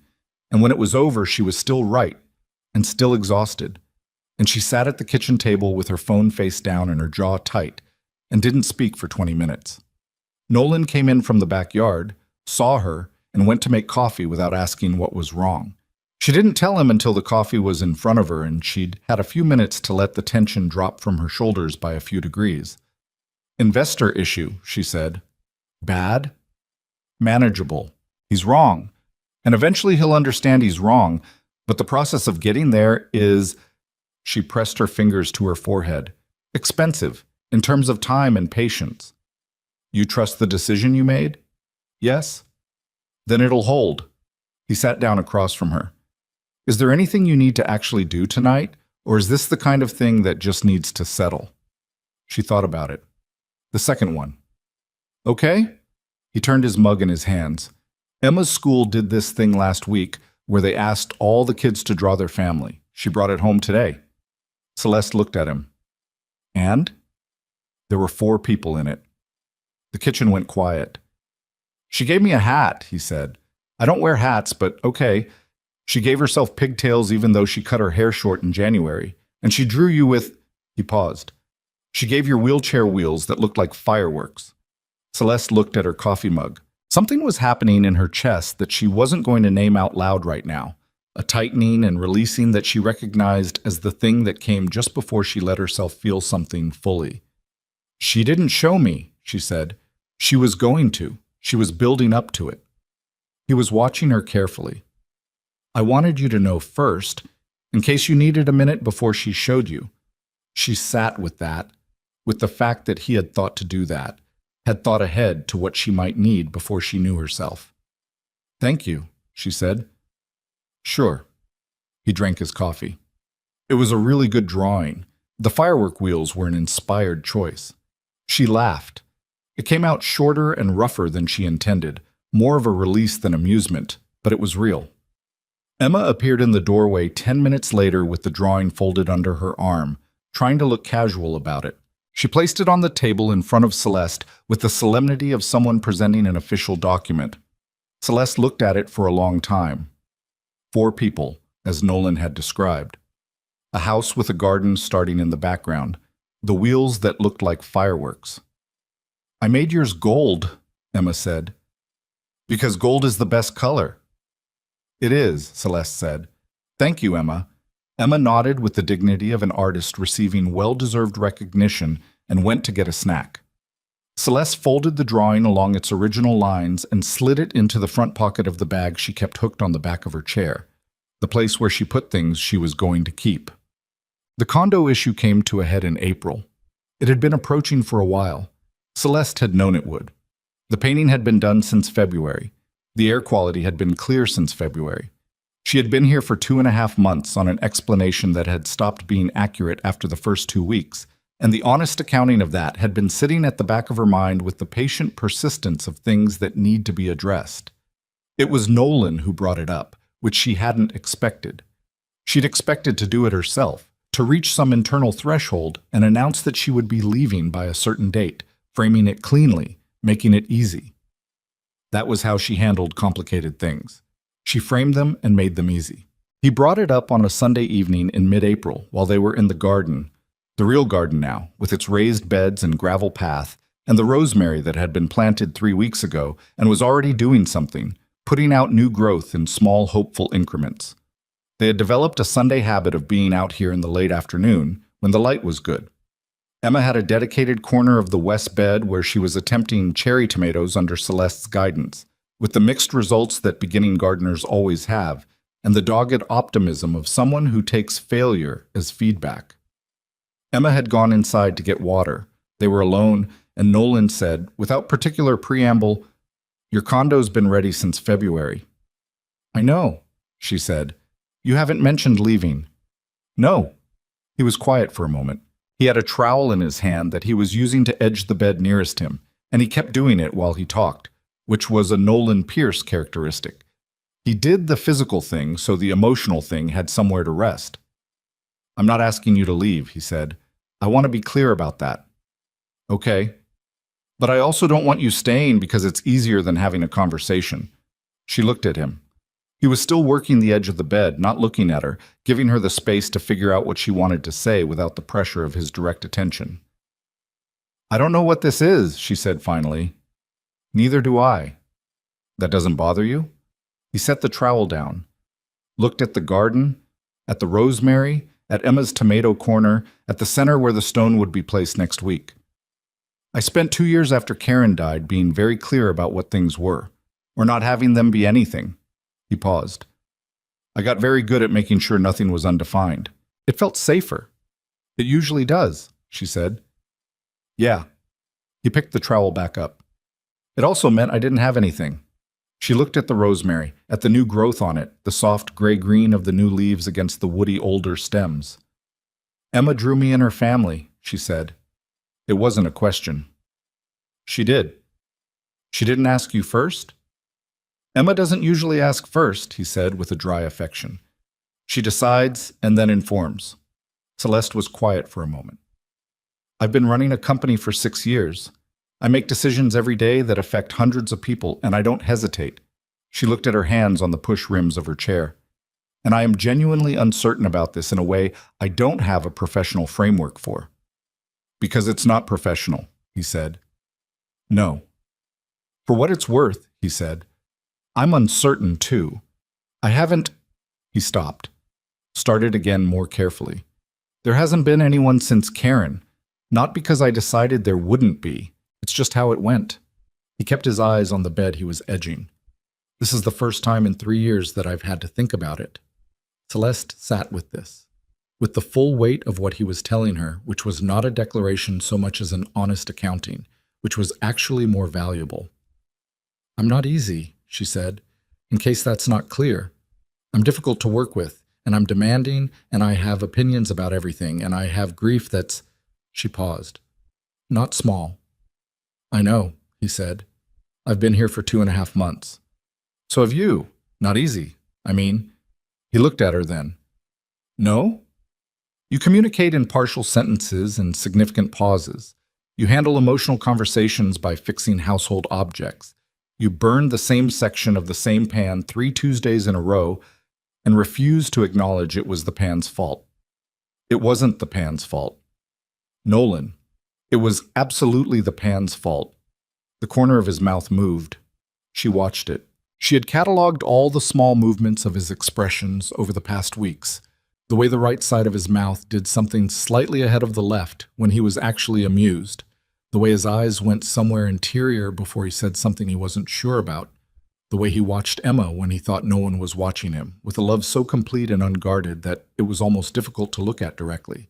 She had not let herself think too specifically about any of this, but she had catalogued it. The pan's been replaced, he said. I know, I ordered a new one. He blinked. You ordered it? 3 weeks ago. It's in the cabinet to the left of the stove. He looked at her with an expression she hadn't seen before. Something uncomplicated, something that didn't have management or strategy in it, something that was just a person surprised by being known.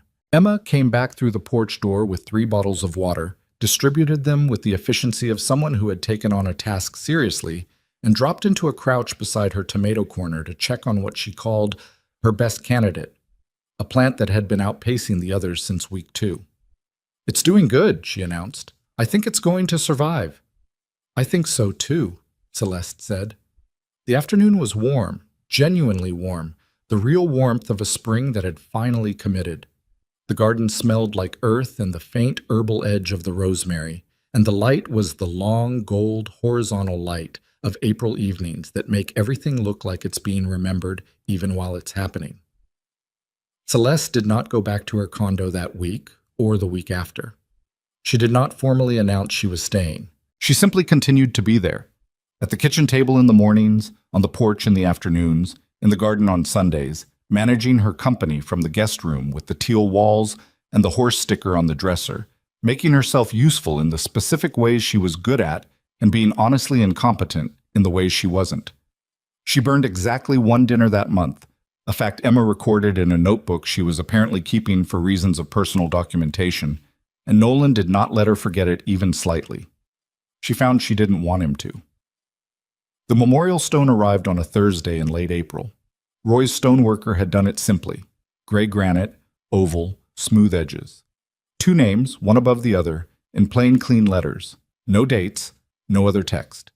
Just the names, which were enough. Nolan carried it to the center of the garden and set it in the ground while Celeste watched. Emma stood beside her. The late afternoon was quiet, only birdsong and the distant sound of someone mowing a yard 2 streets over. They stood there together for a while without saying much. What needed to be said had been said over months of mornings and evenings and Sunday afternoons. The stone said the rest. Emma reached down and pulled a small weed that had appeared near the edge of the stone with the automatic reflex of someone who had learned to take care of things. She threw it aside and straightened up and took Celeste's hand the way she did sometimes now. Naturally, without announcement, just as a fact. Celeste closed her hand around Emma's small one and looked at the 2 names in the gray granite in the ground that had belonged to Karen Pierce, and now belonged to all of them, and felt Not the absence of grief, because the grief was still there, would always be there, but the strange, specific truth that grief and love occupy the same space, that you cannot have the depth of one without the permanence of the other. The rosemary was getting its legs. The tomatoes were climbing. In the corner where Karen's mint had once gotten uncontrollably out of hand, something green and low was coming up through the soil. Volunteer growth, Roy had said, from the original root system that had never fully died, just been dormant, waiting for the right conditions. The garden was not finished. Gardens never were. But it was alive, and it was theirs, and the evening light crossed it in long, warm angles while the three people who tended it stood in it together and let the day end. The mint came back in May. Not a little, aggressively, the way Karen's mint had apparently always done, with the single-minded territorial ambition of a plant that had been waiting out a long winter and had opinions about it. Roy had warned them this might happen when he'd seen the volunteer growth in April, but none of them had quite anticipated the speed of it. By the second week of May, it had claimed 18 inches of the corner bed and was making credible advances on the rosemary's territory. Emma found it on a Saturday morning and came back through the porch door at a near run. "The mint is taking over," she announced. Nolan was at the stove. He turned around with a spatula in his hand. "How bad?" "Really bad. Like, ambitious bad." He looked at Celeste, who was at the kitchen table with her laptop open and her first cup of coffee. And Celeste looked back at him, and they had one of those brief, wordless exchanges that had become increasingly common between them over the past months. A full conversation conducted in raised eyebrows and small expressions. "Karen would be smug about this," he said. "She'd be completely smug," Celeste agreed. Emma looked between them. "Was Mom's mint always like that?" "Your mother's mint was a menace," Nolan said, "from day one." He turned back to the stove, but his voice had something warm in it, the ease of a man who could say that now without it costing him as much as it used to. "She said it was character. I said it was a hostile takeover." Emma considered this. "I think it's character," she said, and went back outside. Nolan watched her go through the window above the sink. He was still for a moment, the spatula in his hand, looking at the garden where Emma was crouching beside the mint with the focused attention she gave to things she had decided mattered. "She's going to be fine," Celeste said, not looking up from her laptop. "She's going to be more than fine." "I know," he said, but he kept watching her for another few seconds before he went back to the eggs. Celeste's company had its best quarter in 3 years that spring.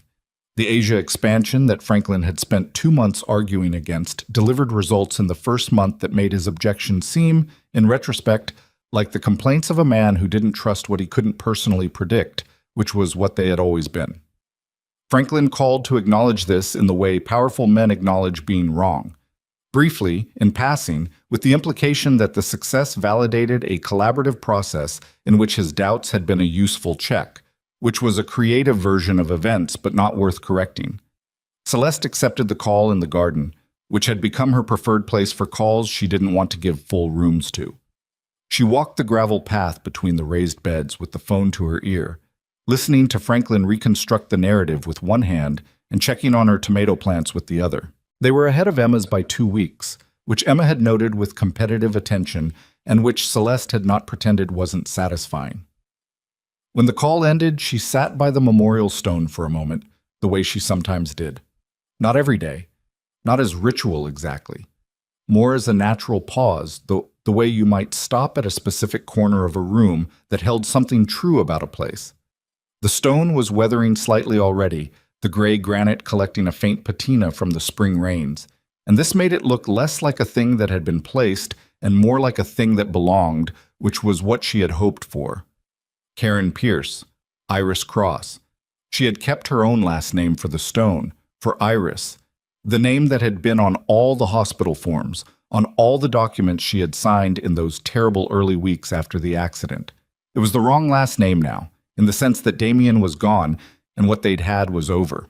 But it was the name that had existed when Iris had existed, briefly, in the space between possibility and loss. And it seemed important to keep that accuracy. She stayed with it for a few minutes, as she did.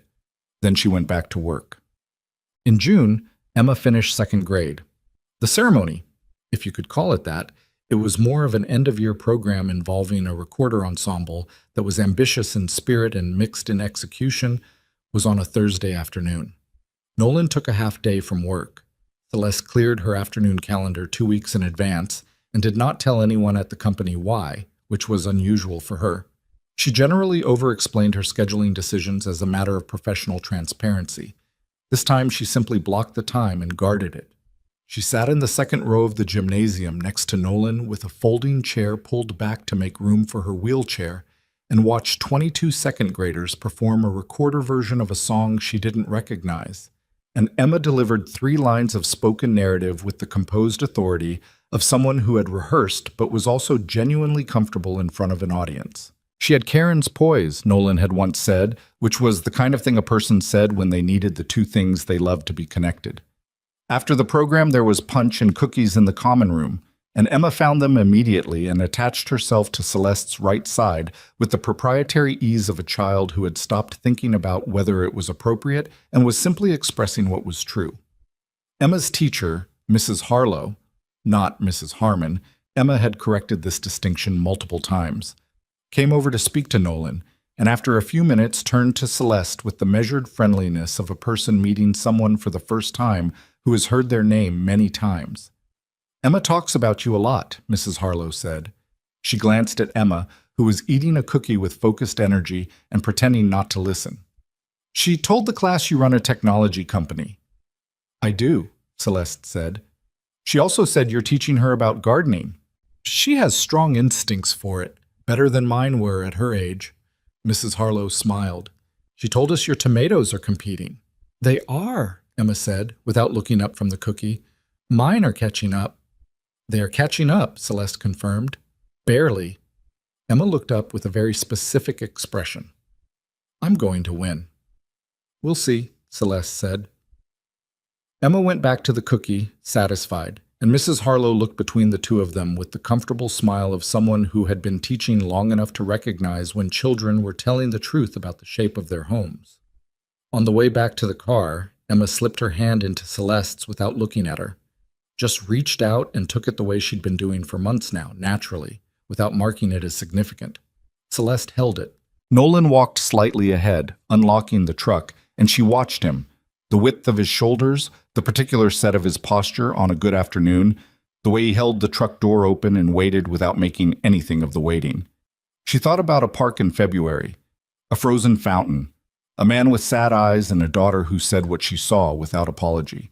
She thought about the coat that had been draped over her shoulders without being asked, and the soup at Morrow's that had gone slightly cold, and the teal-walled guest room with the horse sticker, and the morning she had eaten a slightly burned pancake at a kitchen table, and had understood with a clarity she hadn't been prepared for that this was what she had been missing. Not success, not a wedding, not a future planned in broad, comfortable strokes by someone who loved her achievements more than her actual self. This, exactly this, she had not been looking for it. She would not have described herself as looking for anything at the time. She had been, if she was honest, in the process of ending. Not dramatically, not in any way that would have been visible from the outside, but inside, slowly and steadily, running down like something that had been going on its reserves for too long. The company was healthy. The company had always been the thing she could hold on to. But she had been, underneath the meetings and the quarterly numbers and the controlled neutrality of her public face, deeply and genuinely worn out by the effort of maintaining a life that didn't leave room for the parts of herself she'd been told to outgrow. She had not expected a park in February to turn into this. She was not sure you could expect this exactly. You could only, she thought, try to be honest enough with yourself to recognize it when it arrived. The summer was not uncomplicated. Nothing real is.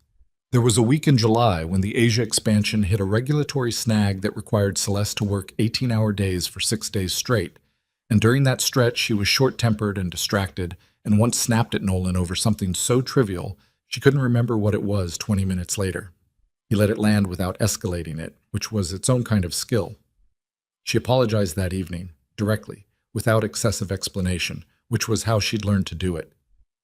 "I know," he said. "It was a rough week." "It was. But that wasn't about you." "I know that too." He poured her a glass of water and set it in front of her. How's the regulatory thing? She told him. He listened with genuine attention, asking questions that were better than the questions her board asked because they weren't filtered through self-interest. He was not a technology executive. He was a man who worked with his hands and fixed things and understood systems and had a practical, unadorned intelligence that she had come to value in a way she hadn't anticipated. Because in her professional world, almost everyone had the same kind of intelligence, and it had stopped registering as remarkable. She also knew he had hard weeks. In July, he lost a job bid he'd been preparing for 6 weeks. A commercial renovation contract, significant, the kind of job that would have meant 2 months of solid work. He heard back on a Wednesday, and he came home quiet and went directly to the garage and spent 2 hours doing something with the truck that didn't need doing. She didn't go out to the garage. She made dinner, actual dinner, which she had gotten better at over the months, or at least more reliable. And she kept Emma occupied, and when he came in, she put the food on the table and didn't ask. He sat down and ate, and after a while he told her about the bid.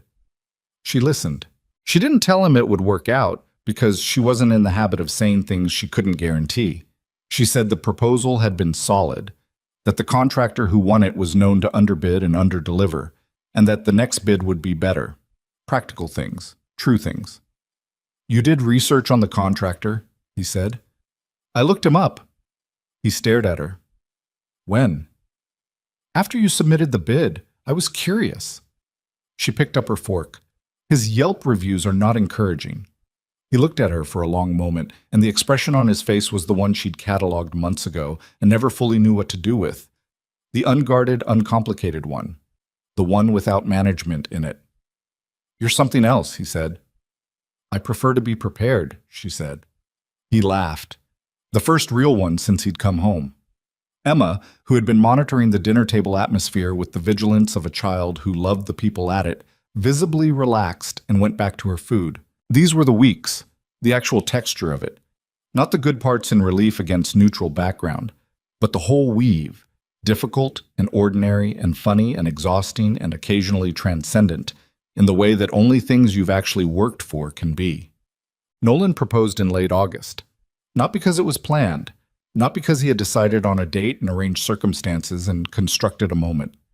He would have said, if asked, that he was not a person who was good at constructed moments, and Celeste would have agreed and told him that was one of the things she appreciated about him, and they would have been right. It happened on a Sunday evening. Emma had gone to spend the night at her school friend Nadia's house, the first sleepover she'd done in several months, and the house was quiet in the way it got without her. Not empty, because the house had never felt empty since February, but a different order of quiet. Slower. More space between sounds. They had eaten dinner and cleaned up and gone out to the garden as they often did in the evenings, when the summer light lasted long enough to make it worth it. The garden was fully itself now. The raised beds dense with tomatoes and basil, and the herbs that had come in strong in the late spring. The sunflowers along the south fence that Emma's research had made possible, tall and solid and exactly where she'd planned them. The Japanese maple in the corner had leafed out fully and was doing what Roy had said it would do. Being different in every month, being beautiful in a way that changed, which was better than being beautiful in only one way. The memorial stone was in the center. The light was warm on it. They sat out there without needing to fill it, the way they'd learned to do over the months.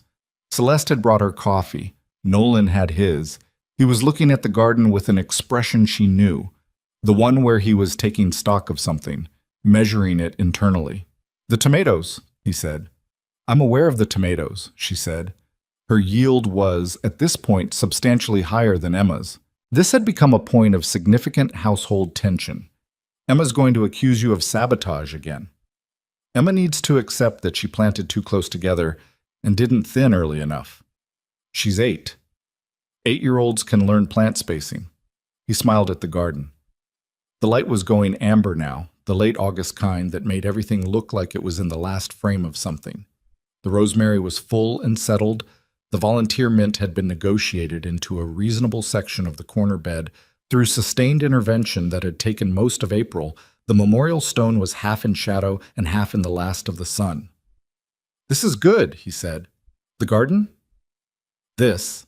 He gestured broadly, meaning the garden, but also not only the garden, meaning the evening, the quiet. The two of them out here in the August light with coffee and tomatoes and the smell of basil, meaning the whole arc of it, as well as he could gesture toward an arc. She looked at him. He was looking at the stone. I talk to her out here sometimes, he said. Karen. Not like I think she can hear it, just out loud because it helps to say things out loud. What do you say? He thought about it honestly, which was what he did. I tell her about Emma, what Emma's doing, what she's getting better at, what's still hard. He paused. I've been telling her about you since February. Celeste looked at the stone, at Karen's name and Iris's name, and the way the late light lay across both of them. What do you tell her? She said. That I was in the park with Emma because Emma followed a cat, he said. That there was a woman in a wedding dress in the snow. That I didn't know what I was doing, but it seemed like the right call. He turned his coffee mug in his hands. That it was the right call. She didn't say anything.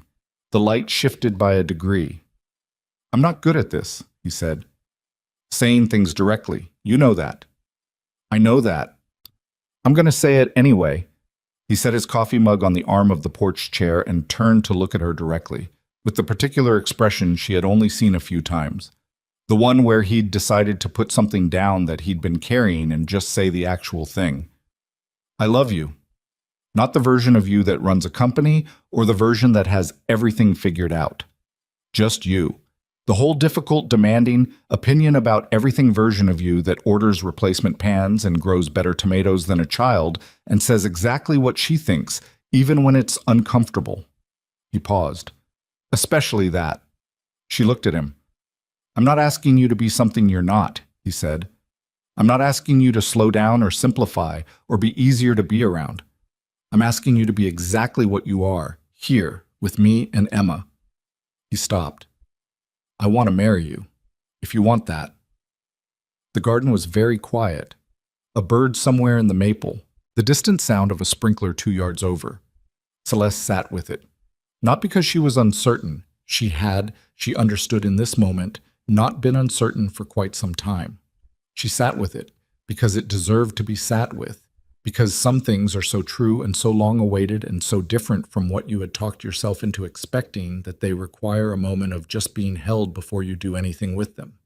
She thought about Damien, briefly and without bitterness, about the 4 years she had spent trying to reshape herself into something manageable, something that didn't require hard places, something that could move forward by pretending the hard places weren't there. She had loved him in the way you love someone when you are a specific version of yourself.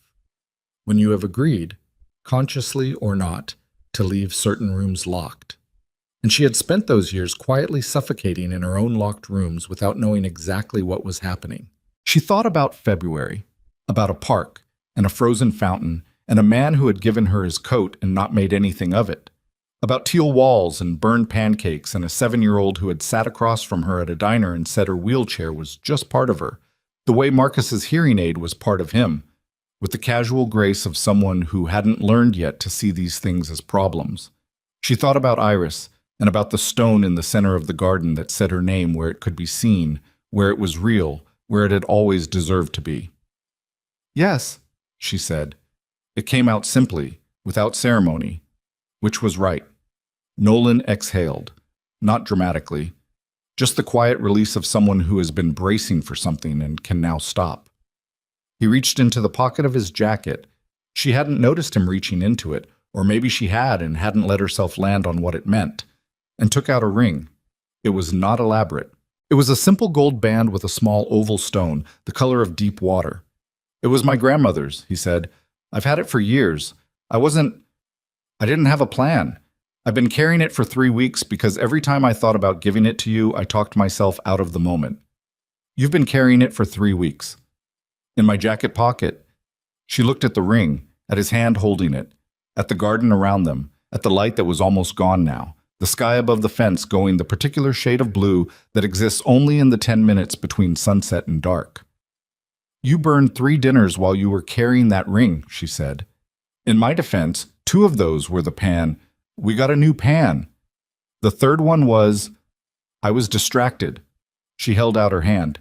He put the ring on her finger, which required a small adjustment because his hands were slightly unsteady, which she noted and would tell no one. She looked at it on her hand. Then she looked at him. "I'm still difficult," she said. "I know. And I have strong opinions about the garden layout. We all do. Emma filed a formal objection last week about the sunflower placement. The sunflower placement is correct. I'm not telling her that." She laughed. He laughed. The garden held them both in its August quiet, and the light finished going, and they stayed out there until it was fully dark, and the air had cooled to the specific pleasantness of a late summer night, and neither of them had any reason to go in. Emma found out the next morning. She came back from Nadia's house at 10 a.m., buzzing with the particular compressed energy of a child who had not slept enough and had eaten cereal for breakfast at a friend's house and was running entirely on excitement. She dropped her overnight bag at the door and registered immediately, with the antenna she had always had for the atmosphere of her room, that something was different. She looked at Celeste, at her hands. "Is that a ring?" she said. Celeste held out her left hand. Emma stepped forward and looked at it with the focused attention she gave to things that required evaluation. "It's pretty," Emma said. She looked at her father, back at Celeste. The calculation on her face was visible, the working out of what this meant, what it changed, whether it matched the thing she had been hoping for without quite naming it. "We're getting married," Nolan said. Simply. Without over-explaining it. Emma stood there for a moment. Something moved through her face. Not surprise exactly. More like the satisfaction of a person who has been patient about something for a long time and has now been proven right. "I know," she said. Nolan looked at her. "You know." "I drew it in February," she said. "The family picture. There were 4 of us. I just waited for you to catch up." The kitchen was quiet for a beat. Then Celeste pressed her lips together and looked at the table because she was not going to cry in front of Emma. She was absolutely not, and she almost managed it. "Emma," Nolan said. "Yeah?" "Come here." She went to him without question, and he hugged her, the kind of hug that didn't have any performance in it, just a father and his daughter in a kitchen on a Sunday morning, and over Emma's head he looked at Celeste with an expression she didn't have a word for and had stopped needing one. Emma extracted herself from the hug with the dignity of someone who had allowed sufficient sentiment and was now ready to move on. She looked at Celeste. "You're going to be my mom," she said. Not a question, a statement of fact. Celeste met her eyes. "If you want that." Emma thought about it with her characteristic seriousness. "I've had practice being your friend," she said. "Being your daughter is probably not that different." "It's probably not," Celeste agreed. "Okay." Emma pulled out her chair at the kitchen table and sat down. "What's for breakfast?" "Yeah." This is what Celeste would understand later. Not immediately, because real things don't resolve immediately. They settle slowly, the way soil settles after planting. After all the work has been done and you step back and let the conditions do what they do. She would understand that the thing she had been most afraid of was not the wheelchair, not the grief, not the career or the complications or the terrible months after the accident. The thing she had been most afraid of was being known completely, being seen without the competence and the forward motion and the professional clarity, being seen in the locked rooms, the ones where Iris lived and the accident lived, and the parts of herself she had agreed to keep quiet. Damien had stood outside those rooms. He had not asked to go in, and she had, on some level she hadn't been fully conscious of, been grateful for that. The not asking, because being seen in those rooms would have required being vulnerable, and being vulnerable would have required trusting that what was in there wouldn't be too much, too broken, too much work for someone to love. Nolan Pierce had not asked to see those rooms. He had simply been present, in a frozen park, at a diner table, in a kitchen with burned pancakes and a daughter who said what she saw. And the rooms had opened on their own, one at a time, because being near someone who was not going to flinch at what was inside them was apparently what those rooms had been waiting for. She could not tell you exactly when it had shifted. She didn't think there had been a moment. She thought it had been accumulation, coffee cups and garden plans and a drawing with firework wheels, and a 7-year-old who kept a notebook and said, "I know," when her father told her they were getting married, because she had drawn it already in February when she decided how the story went. This was what she would carry forward, That grief is not the opposite of love, that you do not recover from loss by putting it behind you, by agreeing to speak around it, by filling the space where it used to be with enough forward motion that you can't hear it anymore. You recover, if that's even the right word, which she wasn't sure it was, by finding people who are willing to say the name, who will sit with you in the thing without trying to manage you out of it, who understand that the capacity to still hurt from a thing is also the capacity to still love it, and that these are the same quality, and that it is one of the best qualities a person can have. Karen Pierce had laughed at her own jokes before the punchline, every time, and her mint had been aggressively territorial, and she had thought the tomatoes should be closer to the house even though she was wrong about that. She had loved a man who built things with his hands, and a daughter who decided how stories went before they finished, and a house that needed work, always needed work. And she had left them all her warmth and all her mint and the shape of herself in every room. Iris Cross had existed for 16 weeks in a world that hadn't finished preparing for her, and she had a name that was also a flower, and her mother had not been allowed to say that name out loud for 3 years and had finally said it in a kitchen on Mercer Lane to a man who had asked her to say it, and then said it back. And that was the beginning of something she hadn't been able to name for months, but now could. Home. It was home. The garden was still going in September.